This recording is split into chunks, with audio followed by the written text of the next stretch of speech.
It's Camping World's destination recreation.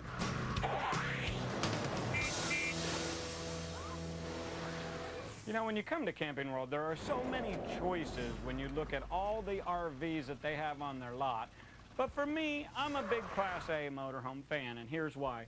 Check out the beautiful leather on these captain chairs. This is the driver's seat, and as we move around, you've got this great living room space here, an incredibly nicely detailed dining room area, and look how big the space is inside this place. Full-size microwave, kitchen all around. I can't get over how big the refrigerator is here. Got a freezer up top too, and that's really nice. Bathroom is in here, and then from there we come out of the bathroom and into the master bedroom. With the sliders out, you've got more than enough ample space in this one, and I'm telling you, it's luxury on 8 wheels. For me, the Four Winds Windsport is a top-notch Class A motorhome. The Camping World Destination Recreation Sweepstakes is back and better than ever. More prizes and more chances to win. To enter, see the complete prize descriptions and the official rules. Visit campingworld.com/racing. Hornaday under the lights at ORP now has almost a second lead over Johnny Sauter.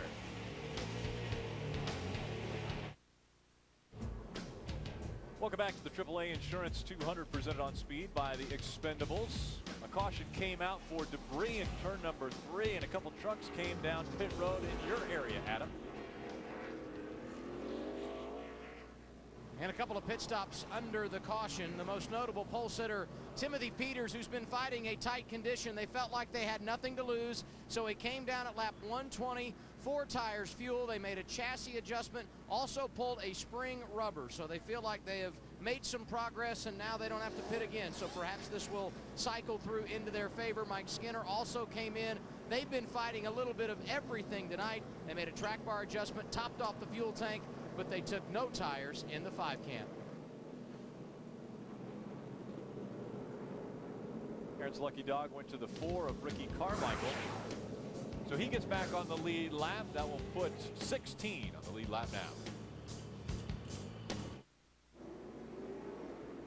Welcome back. Green flag goes in the air. Hornaday on the outside. Johnny Sauter on the inside. Is his teammate going to give him room? Matt Crafton right behind the 33 of Hornaday. Teammates to Johnny Sauter in the 13. He does give him room. Johnny Sauter slides up the track, but the 88 of Matt Crafton throwing it in there pretty hard. Here comes the 18 of Kyle Busch on the bottom of the track now. He's got, oh, Kyle got a little bit looser. He is able to get up in line in front of the 31 of James Busher.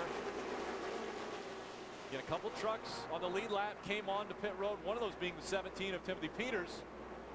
I don't know if these guys aren't done pitting, Phil. They've been on the pit road, got them 4 fresh tires with just around 80 laps to go. He might just stay out the rest of the way. I think he may too. I think we may see some other guys if we get a caution early enough. I don't think you want to pit if you're up front with 30 laps to go. If you get a caution maybe in another 20 laps, I think they may consider it if they feel like they can't win the race without an adjustment and some tires. I think the guys in front do come again, and that's going to give Peter some great track position. So great call by Jeff Hensley. They had to do something. They didn't have the truck to win with. They needed to mix it up, and that's exactly what they did. Ray. Michael, the guys on my end didn't pit at all on that last round there, and that's because they're saving sticker tires, and they really believe the tires are going to make a big difference. I leaned over and asked Kevin Harvick, are you guys done pitting? He said, absolutely not. Tires are going to win this thing even with 30 or 40 to go. Adam?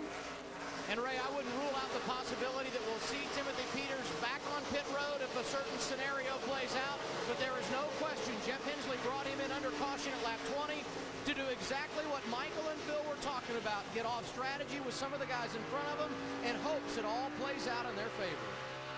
You know, it was really interesting listening on the radio. We spied on Timothy Peters and Hensley, and he was talking about, Timothy, I need to have better information for you. We need to do a better job in the sunlight during the day than when it turns dark at night. The truck changes a lot, and we missed it here tonight. So when he decided he had missed it, they made a decision to go about it a little bit differently, use some strategy. And they made a great move already. One of the only few 2 or 3 trucks on the lead left to pit, and he's already back up into the 9th position in the top 10. James Busher on the right side of your screen trying to get by the 18 of Kyle Busch, and then Todd Bodine lost a spot to Timothy Peters. Timothy now has 8, Rick. Timothy Peters trying to move up toward the front with those fresh tires. And that's showing you how important those tires are. Don't you think that every other crew chief down there is watching that 17 truck? And the 17's going to say, did you hear that? Heard Hensley say, we ain't stopping again. Jeff Hensley said, take care of those tires. We ain't stopping again. He restarted in 13th, and now, as you mentioned, already up to the 8th spot. You don't think Timothy's thinking, are you sure? I sure do like the way this feels. I need some more of these tires. I like to hear that paper flapping. That means the stickers on those tires. There's Austin Dillon right now. He's the next driver on the hit parade for Timothy Peters. You're right, Bill. Crew chiefs along pit road are watching the amazing move Peters is making through the field. That 7th spot he's taken away. He restarted 13th. So he's pretty much just picking them off when he gets to them. 2 and 3 wide. Brad Sweet on the inside. Jason White right in the middle. Dennis Setzer on the outside. Man, how pretty is that? These 3 trucks filling up this ORP racetrack, battling for a position. Dennis Setzer holding on to the 10th spot. Jason White 11. Brad Sweet 12. Good strong battle for the 10th position. Looks like Jason's going to use that bottom of the racetrack and try to get around Setzer, but Dennis is strong on the top. Had some long green flag runs. Now we have just 66 laps of racing to go as Hornaday out in front of Sauter by a half a second. Jason White, he's in the middle right now. There's a little bit of contact with Jason and Dennis Setzer. Remember, he had Brad Sweet to his inside. He's been persistent, hasn't he? Made a little contact with Dennis. Dennis is able to hold him off. And guys, while this is going on, Timothy Peters has got another position up to the 6th spot. This is a battle for 4th right here. 18 of Kyle Busch has it. James Busher running 5th. And behind them, the 17 of Timothy Peters. He's headed their way. Man, but if the caution flies, all these guys that haven't pitted are going to come in and get those same kind of tires that Timothy's got right now, and he's going to be in trouble. Well, no, that Timothy right now only has about 15 green flag laps on those tires. So if the caution flag were to come out now, I don't think he would be at a huge disadvantage. Timothy Peters' last lap was a 1/10 of a second faster than Ron Hornaday, who is out in front of this field, not battling with the lap traffic yet. Well, I'm telling you, I would be terrified with if this race goes much beyond lap 165, lap 170, just about be terrified to give up that track position. Yeah, but the way that Timothy has moved through these guys in such a quick fashion with only a few number of trucks that are on the lead lap, I want those tires. I want to make a move with 2025 if I have to. And Phil, that again is how critical these new rules are with the double file restarts. Before, if you were in 15th, you were in row 15 on the outside and had a lot of lap down cars, but a lot different now. Oh, that's huge. That's absolutely huge. And I'll tell you, it makes it so much of an advantage now to have different strategy and new tires in a situation like this. And remember, this is a racetrack that we've talked about over the years, it being impossible to pass on. We saw Timothy Peters march his way in about 10 laps from 13th to 6th. Passed on the outside, passed on the inside, middle. Wherever they weren't, he was going by. Austin Dillon's down on the inside of David Starr. These guys are racing for the 7th spot. You can see Todd Bodine, he's caught these 2. Ron Hornaday has almost a second lead over Johnny Sauter. Then it's Matt Crafton, his teammate, just behind him. Kyle Busch is running 4th. James Busher in the 5th spot. Timothy Peters, David Starr, Austin Dillon, Todd Bodine, and Jason White are your top 10 here at ORP. Back to short track racing for the Camping World Truck Series.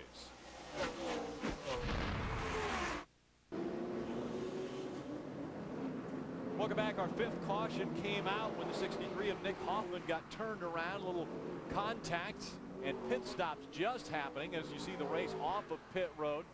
And the reason for this caution, we take a look. Nick got a little bit loose down on the inside of Donnie Lee, and watch, Phil, they make contact. Leah hits the wall, is able to save that truck, and by doing so, he now becomes the Aaron's lucky dog. He went from crash to getting back on the lead lap in the same corner. Did you see how quick, though, Donnie Lee turned that truck back to the left when his right rear corner hit the wall? A lot of times, with less experience, that would have swung the right front into the wall.